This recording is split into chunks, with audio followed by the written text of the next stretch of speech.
Her death wasn't for no reason. Taylor Sheridan's 1944 update makes Alex's fate a worse mistake than Kevin Costner leaving Yellowstone. Was this the path Taylor Sheridan had in mind for this beloved character, or was this just another misstep in an otherwise carefully crafted world? Sometimes life hands you lemons, and sometimes it hands you the sourest of oranges. Taylor Sheridan's decision to kill off Alex in 1923 left fans with more than just a bad aftertaste. Come on, this was a character that was carved out with such grit, rawness, and depth, only to have her meet an unceremonious end with what some would say is no real purpose. While Elsa's death in 1883 was pivotal, pushing the narrative of the Dutton Ranch forward, Alex's demise just feels unnecessary. For many of us, there's a real question here. Why invest so much in shaping Alex into a strong, fierce woman, only to take her away before her story truly began? She went from a character who waited in the truck for a rescue to one who fought tooth and nail for survival. 1923 Season 2 Finale. Why Alex's death feels unnecessary. As much as we try to remind ourselves that the storytelling in Yellowstone and its prequels has never been afraid to make bold decisions, Alex's, Julia Schlepfer, death just doesn't sit right with us. Sure, Elsa's death in 1883 set the stage for the legacy of the Duttons and their ranch, but Alex's death feels like a punch below the belt without a real payoff.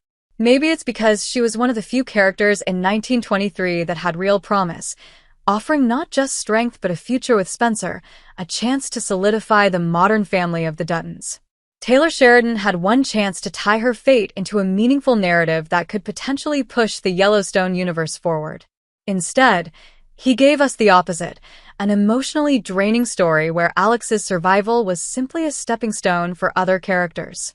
Alex's arc showed so much growth. After everything she'd gone through, Sheridan decided to pull the rug out from under us by killing her off. To take that away, to essentially cancel her character's development with a premature death, feels like a cheap shot, leaving us to wonder what might have been. Was this a necessary step for the story, or was it just a poor decision? This move makes Kevin Costner's departure from Yellowstone look like a decision made with precision, not because Sheridan decided to rip the heart out of his own narrative.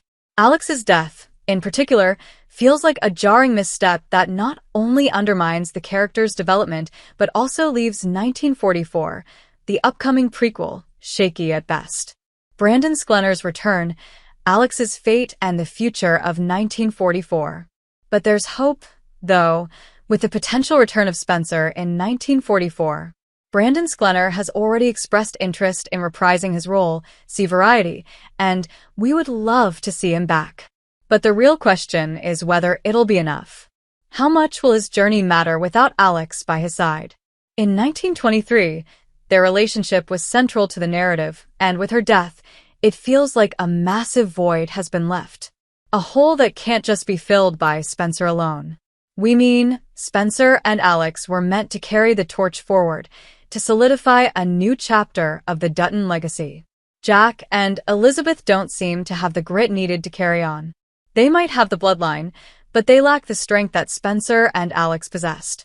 This is not just about Alex. That being said, Taylor Sheridan had a real opportunity to make 1923 Season 2 set us up for something epic in 1944, but instead, he left us with more loose ends than a cheap sweater. There was so much potential to develop Banner's story further, to create a narrative of redemption and forgiveness. But Sheridan decided to leave Banner hanging at the edge of ruin. Now, with 1944 on the horizon, there's an air of unease around what Sheridan will do next. Will he pick up the pieces from this mess, or will he continue to weave a story that leaves us second-guessing every move he makes?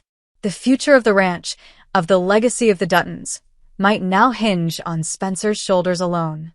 And honestly, without Alex beside him, it feels like a hollow promise. The ranch, as fans like to speculate, might rightfully belong to Jack, but we wonder if that inheritance would even matter. If Jack's children are anything like him, incapable and weak, the ranch might find its way to Spencer and his heirs.